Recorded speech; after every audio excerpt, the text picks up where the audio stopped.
ये blue line indicate कर रहा है महाकाली रिवर को, और इसी रिवर के बेसिस पे जो इंडिया और नेपाल का बॉर्डर है वो डिफाइंड है। अगर हम बॉर्डर को जूम करके देखें तो हम देख पाएंगे कि जो नदी जो है वो बॉर्डर के साथ में है, और नदी कौन सी है तो महाकाली नदी है। यहाँ पे काली लिखा हुआ है, लेकिन इसे महाकाली नदी नेपाल में कहते हैं और इंडिया में शारदा नदी। और अगर हम आगे जाए तो जैसे कि काला पानी के पास हम जा रहे हैं, काला पानी के नज़दीक, वहाँ से जो है रिवर आती है दो, एक काला पानी से आती है, एक लिम्पियाधुरा से। तो देखिए यहाँ पे दो स्ट्रीम है, एक आ रही है काला पानी से और एक इधर लिम्पियाधुरा से।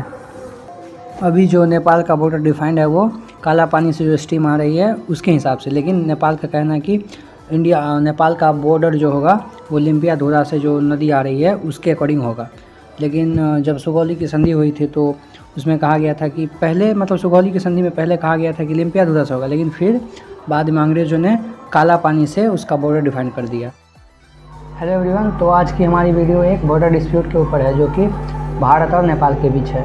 तो ये बॉर्डर डिस्प्यूट क्या है, तो आपने लिम्पियाधुरा, लेपू लेक और काला पानी के बारे में तो सुना होगा, जो कि भारत का एक एरिया है जिसका क्षेत्रफल 335 स्क्वायर किलोमीटर है, वर्ग किलोमीटर है। तो इसी के बारे में हम बात करेंगे कि विवाद भारत और नेपाल के बीच में क्यों विवाद है इस एरिया। तो चलिए आज की हमारी वीडियो शुरू करते हैं।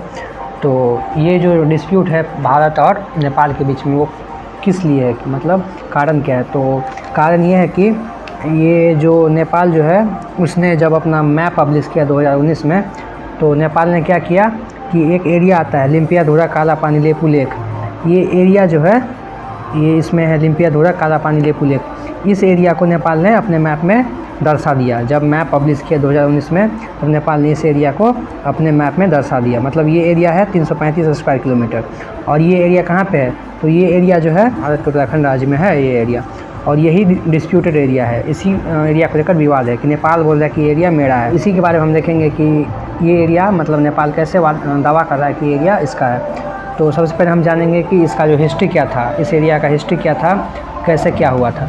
तो सबसे पहले हम देखेंगे कि 19वीं सेंचुरी में, मतलब 1800 से लेकर 1900 के बीच में, या फिर आप बोल सकते हैं 200 साल पहले, जब भारत में अंग्रेज़ का शासन था, तो अंग्रेज़ क्या चाहता था कि उसका जो टेरिटरी है वो ज़्यादा एक्सपेंड करे। तो उसने क्या किया कि नेपाल को वो अपने में मिलाना चाहता था। तो उसके मतलब नेपाल को जो अपने में मिलाना चाहता था, तो इस कारण से एंग्लो नेपाली वार हुआ, नेपाल के साथ वार हुआ 1814 में। ये वॉर जो था वो 2 साल तक चला, 1814 से लेकर 1816 तक। और जो ये युद्ध था वो अंग्रेज़ और गोरखा के बीच हुआ, नेपाल के गोरखा के बीच।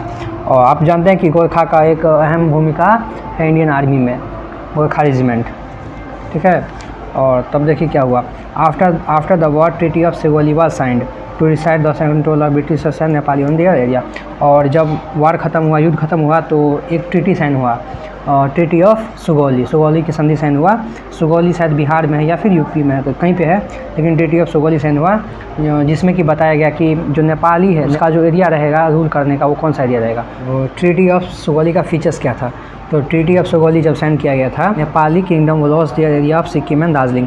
नेपाली किंगडम जो था उसने अपना कौन सा एरिया लूज़ किया, तो सिक्किम का एरिया और दार्जिलिंग का जो एरिया था वो लूज़ किया। इसीलिए अभी जो प्रेजेंट में सिक्किम और दार्जिलिंग इंडिया का पार्ट है।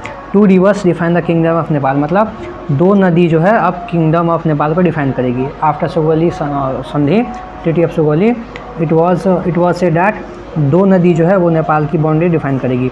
जो ईस्टर्न बाउंड्री थी वो मेची नदी, एक मेची नदी है, मेची नदी के अकॉर्डिंग ही eastern boundary of Nepal will be decided.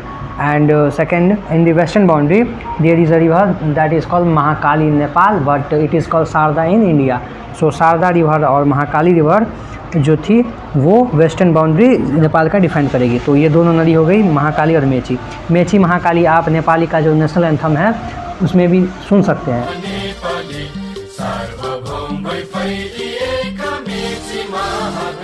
Dispute का रीज़न देखें तो यहाँ पे मेची नदी में जो बाउंड्री है उसमें कोई दिक्कत नहीं है, लेकिन महाकाली नदी के अकॉर्डिंग जो बाउंड्री है उसमें दिक्कत है। दिक्कत क्या है कि देखिए, महाकाली नदी जो है वो 2 नदी से बनती है। एक इधर से आती है काला पानी, इधर है काला पानी, उस साइड से आती है, और एक है लिम्पियाधुरा से आती है। इंडिया में एरिया है काला पानी, लिम्पियाधुरा।